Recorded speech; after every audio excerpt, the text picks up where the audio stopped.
Wow, what can I say?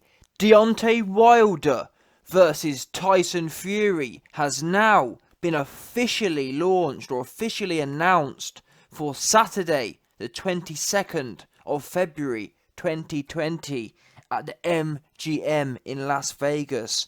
Now, those of you, man, who follow the channel religiously will know that your boy the YB has been very negative. I wrote Tyson Fury off. I came on here and said, listen, based on what he was saying, i.e., WWE, oh, I've only got 3 fights left, or I might stay in WWE, or all this kind of goofy business. Based on that, based on the fact his legs have seized up, his knees have crystallised in Otto Wallin fight. Yeah, we saw him jump off of some little ledge, knees buckled, his knees rock solid stiff, similar to how stiff Wilder's legs were in the recent video I did when he was getting lit up by David Haye in sparring. Wilder's legs went rock solid, like a triangle, stiff. Anyway, like I was saying, based on the evidence, I'm not. People think I'm a hater, but I go based on evidence. But either way, what I'm doing now, I'm putting my hands in the air because I looked at the evidence. He psychologically didn't sound right. He weren't saying the right things in my opinion. However, he seems like he's signed the fight. Well, they've officially announced the fight now, and tickets are now officially on sale. Initially, I thought, oh, you know what? They're just saying it's on, but you can actually buy tickets. Now, that said, I will be a little bit of a Debbie Downer. We do know Tyson Fury versus Vladimir Klitschko, the first fight there, that fight was booked as well. And they pulled out of that, so who knows? But that said, bearing in mind Fury has gone to Javan Hill, his new trainer, I would be surprised if he does pull out. However, it wouldn't be the first time. Let's get it right. The Klitschko fight, that probably was a bigger fight in terms of like he beat Klitschko and he owed Klitschko that rematch. This first fight against Wilder was a draw, so there was no real need for get back. So the fact he was able to pull out of a Klitschko rematch when it was a massive rematch, I wouldn't put it past him pulling out of this one. However, let's me be on the more, bearing in mind I got the call wrong. I didn't think it'd even get to this stage. I didn't think Fury would even accept the fight. So I will give him credit but let's get something straight. If he does end up pulling out, that'll be the last time I give Fury any respect. Any Fury fans, if he does pull out, don't ever come round here again asking for some respect. But until that happens, from now on, I will give him respect because even if he is shot, even if he ain't got no power, even if his knees are shot, the fact he's dared to get in there with Wilder, I have to give him full credit for that because that's something Wilder wouldn't do. Wilder isn't even shot yet, and still he refuses to fight people with power. And I've mentioned this quite recently, but I'll say it again. I do actually, in terms of my respect levels, AJ's at the top because he fights whoever, whenever, rematches whoever, whenever. But in terms of respect, Wilder's at the very bottom.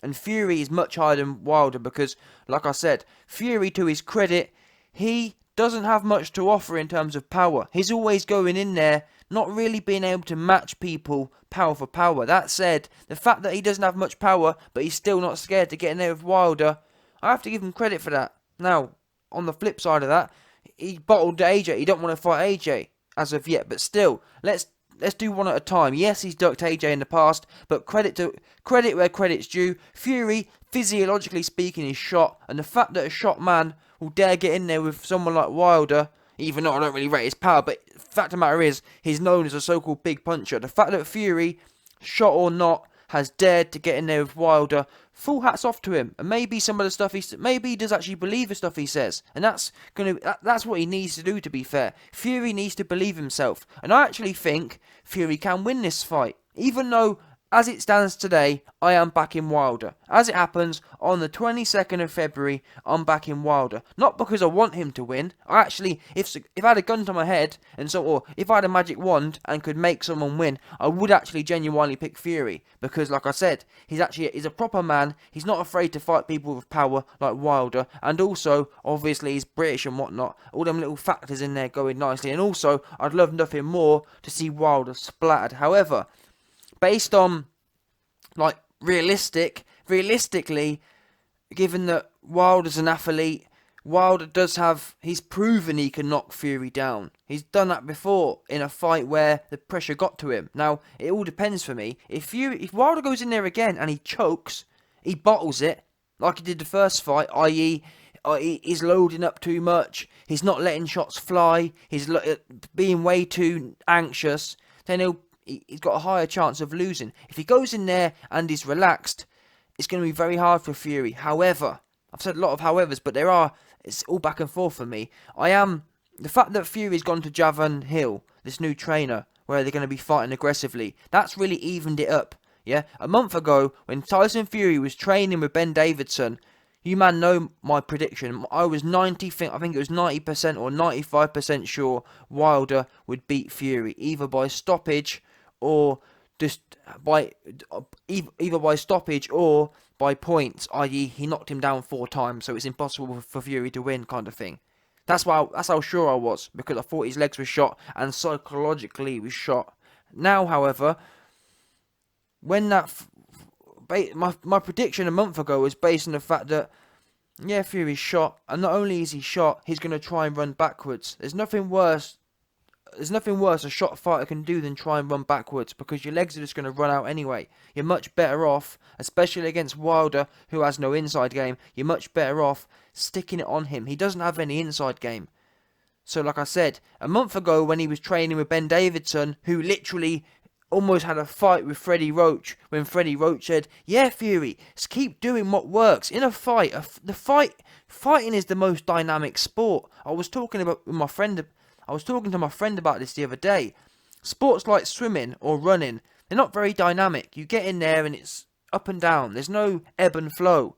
Boxing, on the other hand, is the most dynamic sport. You're in there and you're negotiating every single second versus your opponent. You can't just get in there and just work. You have to. It's one big negotiation. A boxing fight is.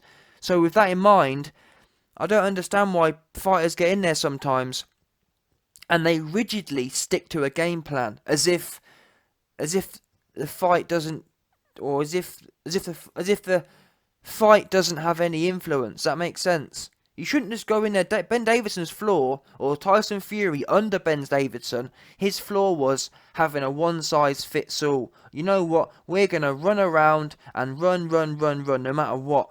You can't do that. This game's adaptive. And that's where Freddie Roach, I think, that's where some of Freddie Roach's experience came in. Because, yes, of course, you start a fight with a game plan. You know what? We're going to outbox him. However, once you get into that fight and you're settled for 3, 4, 5, 6 rounds in, that's when you should start adapting things. You know what? This is working. This is working. This isn't working. Do you see what I mean? That's when you want to start. That's when you want to start homing in on actually locking the fight down as you get into the championship rounds. You want to start homing in on the areas where you think you've got a competitive advantage. Now, Fury, the first 6 rounds, yeah, it was nick and flow. Then he got put down, but what did we learn? The last 6 rounds, we learned that Fury, his competitive advantage wasn't really on the outside. Yeah, people can argue the toss. Oh, he was boxing his head off, all that kind of business. I don't really think he was. I think Fury's biggest point scoring opportunities came when he was not on the outside, when he was walking Wilder down and backing him up. And that's where Freddie Roach was saying, yes, do more of that, which makes sense. Why wouldn't you do more of the stuff that's working? And it's not like people will say, oh, well, Ben Davison told him not to do that because then he got caught. He got caught on the outside anyway. See what I mean? With Wilder, you can't spend the whole 12 rounds worrying about, oh, well, if I come in, he's going to get me. He's going to probably get you anyway, hanging on the outside. Look at Ortiz. In fact, to the contrary, the closer you are to Wilder, in my opinion, or from what I've observed from Wilder, the safer you are. Ortiz, the first 3 or 4 rounds, very energetic, well, not very energetic, but he was energetic for a 75-year-old man. Comes out, a few spurts, every round, a few spurts to keep Wilder busy. Wilder couldn't throw his right hand because he was too busy. Then, the last 3 rounds of the fight, Ortiz slowed down, spent them whole 3 rounds sitting at mid-range, smiling, and just standing there with his hands by his waist, and boom, gets caught. Because he allowed Wilder to have a whole load of time to pick his shot. So, the fact of the matter is, Now Mr. Static Ben Davidson's gone. Javan Hill, I'm hearing the right things. Now, whether or not they'll execute the plan, I don't know about that, but at least we're hearing the right things. And also Fury's mindset. Listen to Fury, listen to his dad. His dad, to be fair, was saying, I want Fury to come in there heavy. I'm pretty sure when Fury fought Cunningham, he was pretty heavy in that fight. And that's what you've got to do. This fight here, in my opinion, is going to be a bully show. Now, I don't mean Fury comes out like Golovkin. I'm saying, of course, the first 3 or 4 rounds, go in there and do a bit of boxing stuff. But the fact of the matter is, in my opinion, Fury should break this fight into 3 or 4 halves. So either do 3-4 rounds or 4-3 rounds. Either way. And you should do it in sets. So the first 3 rounds, let's feel them out. The next 3 rounds, let's start putting more pressure on. See what I mean? And build. And ultimately aim to kind of stop him in the last 3. But you may not get that. But the fact of the matter is, the intent needs to be there, the pressure. And if Fury's legs are a bit shot, this kind of strategy is going to help him. Because what you don't want to do is spend, if his legs are compromised, you don't want to spend the first 6 rounds running around and then you run out of gas and you haven't really prepared to be standing and trading. At least if you prepare to stand and trade, if his legs aren't how they used to be, he's going to be comfortable standing and trading because that's what he's been training for. And I think that for this fight anyway, I just don't think the whole running around business is the optimal option for this particular fight. Now, if Fury was fighting someone like Chisora, who we know is very good on the inside, then yes, I'd say, you know what, no matter what Fury can't afford, or Ruiz, Fury can't afford to stand and trade with Ruiz or Chisora. But with Wilder, who literally the one thing no one's ever done against Wilder is get on top of him and keep him busy for 12 rounds. The only man who kind of did that, who by the way has no power, no speed, no anything, was Bermain Stavern. And he actually, scarily enough, the one man who half did what I'm talking about, managed to take Wilder 12 rounds and didn't get put down once. Is that a coincidence? The first man who tries the strategy of smothering Wilder doesn't get hurt, doesn't get put down? Come on now, it can't be coincidence. Everyone who's fought Wilder has tried to so-called outbox him, i.e. sit at mid-range and try and nick a few jabs in. That doesn't turn Wilder off. Wilder loves doing that. He loves to sit there all day and line up one shot for the whole fight. Or keep dinging a right hand until it lands, like Fury found out the first fight. Fury, the first fight, he was basically a sitting duck. Wilder, the whole fight, just slung the right hand as many times as he could, and it ended up clipping a few of them ended up clipping Fury. You don't want to be that guy. Be the hammer on this one. Because the chances are, you're going to get caught anyway. You might as well get caught and have won rounds clearly. Because let's say Fury does get put down twice again. If he's gone into this fight actually pressuring Wilder, he will have won the other rounds clearly. Therefore, the 2 knockdowns won't allow Wilder to be in the fight. Yeah, does that make sense? I don't care what no one says. People say it was a boxing performance. I don't agree. Genuinely, I think the first fight was more or less a draw. If anything, Wilder won in my opinion. Because Fury just weren't doing enough. No way near enough. However, if Fury was doing the same as he did in round 12 and round 9, I think it was round 12, let's call it round 12. If Fury had done in round 12, after the knockdown, in round 11, in round 10, in round 9, in round 8, in round 7, in round 6, if he'd have done that pressuring for the last 6 rounds, then of course he would have won the fight. Because you could give him all of them rounds, but you couldn't do that otherwise. And that's what I think Fury's going to have to do. Now, that said, people are saying that Wilder is going to be more calm for this fight.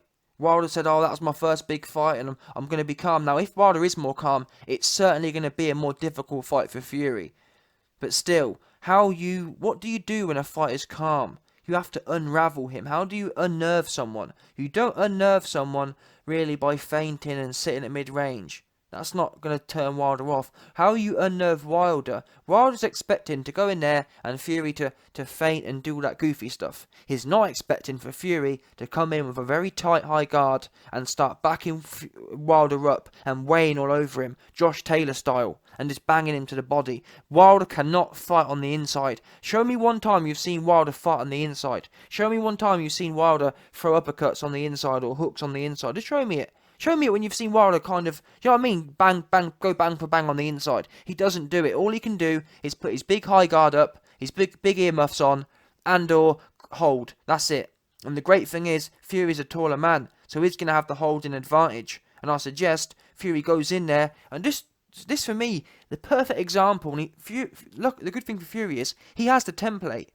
Steve Cunningham. Now, Steve Cunningham is a worse version of Wilder. Doesn't have as much power. Isn't as tall, but still, same template. Fury was trying to outbox Cunningham. He sat at mid-range, and what happens then?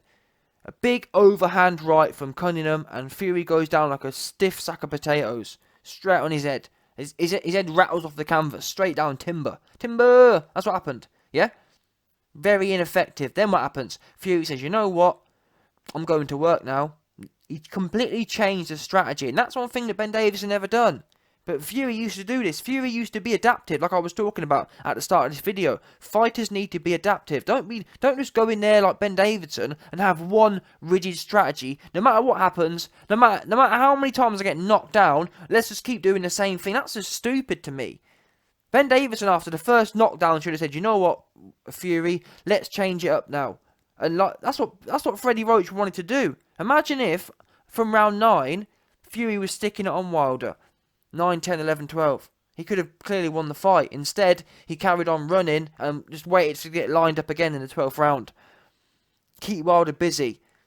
Just like he did Cunningham. Go in there, high guard. Because when you got a high guard as well, I don't care what no one says.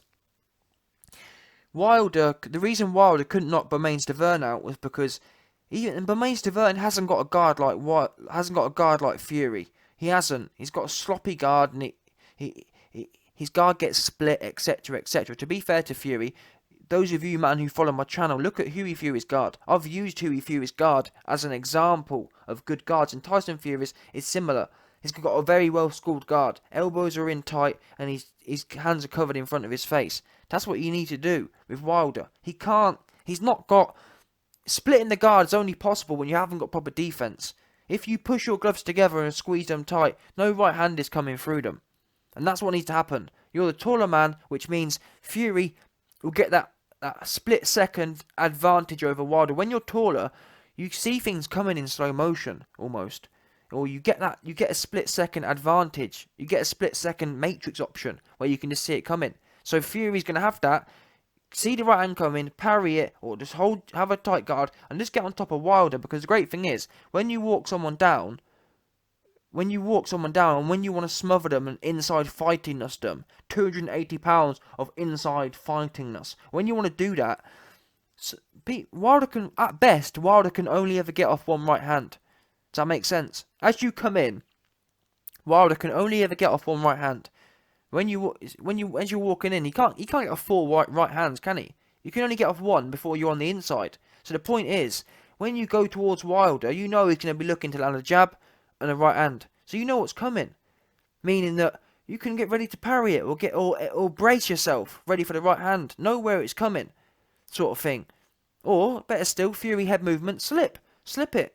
Big straight right hand, slip it. Half step to it, or whatever you need to do. It's a right hand at the end of the day.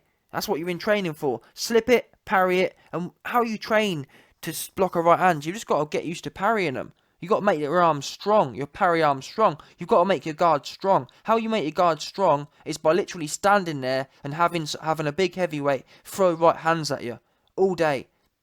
They should do training sessions on it. Today we're gonna do training where we're gonna get, I don't know, someone. Let's bring Daniel Dubois in for sparring, and Daniel Dubois is just gonna throw big right hands at you, and you're gonna not throw back. You're just gonna catch and kind of counter, or catch and feint counter, or slip, yeah, or just parry. Get used to absorbing big right hands, and then when you get in there, it's gonna be like, it's not gonna be a big shock, is it? But that's what my advice would be. That's what the YB's expert advice would be. But like I said, hats off to Fury. I was wrong. Assuming he does get in the ring, I was wrong. I didn't think he had it in him. And the fact he's done that, I'll take my hat off to him. And I think, actually, to be fair to him, if he does get in the ring, I think he probably will fight AJ. I don't see why he wouldn't. I think what Fury actually wanted to do, probably, I don't know this, but I'm guessing that maybe he wanted to get the WBC belt and then have more leverage. But by the way AJ's sounding, them man sound happy to give him 50-50 without no damn belt. So either way, how I sit today, I'm probably 55-45 towards Wilder winning. only because I don't know what Fury's going to go in the ring. If I was 1,000% sure Fury's going to go in there like he did against Cunningham, I'll be back in Fury 55-45. But I'm just not confident enough that they're going to do that. So as of today, your boy the YB 55-45 in Wilder's favour. But that's a damn close fight where I'm sitting. Wilder's just got to remain. How Wilder wins, he's just got to remain confident. Remain calm. But can he do that? I've already exposed it. He said himself he chokes. And when you choke, being able to handle the minerals, or being able to have the minerals, it's not something really you can prepare for. He said, "Oh well, I choked last time, but now I know." No, it doesn't really work like that. Look at Logan Paul. Logan Paul said the same thing. "Oh, I choked the first time, but now I know it's different." It doesn't really work like that, unfortunately. Do you see what I mean? People who choke, like KSI, he didn't choke the first time. He didn't choke the second time. You've either got the minerals or you don't. No amount of experience can give you minerals. Look at AJ. Minerals. He just has them. It's no, oh well, today was an off day. And no, you either have it or you don't. And we're going to find out if Wilder does have it or not. I'm telling you now, if he goes in there and he loses himself again and just starts flailing, you're going to know he's choked. And that, in my opinion, he'll lose if Fury comes on point. But not hats off to both men. I'm not going to give Wilder respect for this because I'm just not. But hats off to Fury for taking this fight. The great thing is for us, we've only got to wait, 7 weeks now? It feels like the AJ fight only just finished. So before we know it, it's going to be Fury versus Wilder. So it feels like boxing's heating up again now. We're getting consistent fights. Because think about it, we're going to have Fury versus Wilder in 6 weeks, 7 weeks time. And then we're going to have AJ back up again in April. So we almost run a 2-month kind of split. Every 2 months we're going to get a good fight, which is wicked. Anyway, big shout out to my dude, It's Hidden Leaf, for coming through and sponsoring your boy on the Patreon. Anyone else who wants to receive daily exclusive content, interact with the YB, support the YB, patreon.com/the YB. Link in the description. Respect.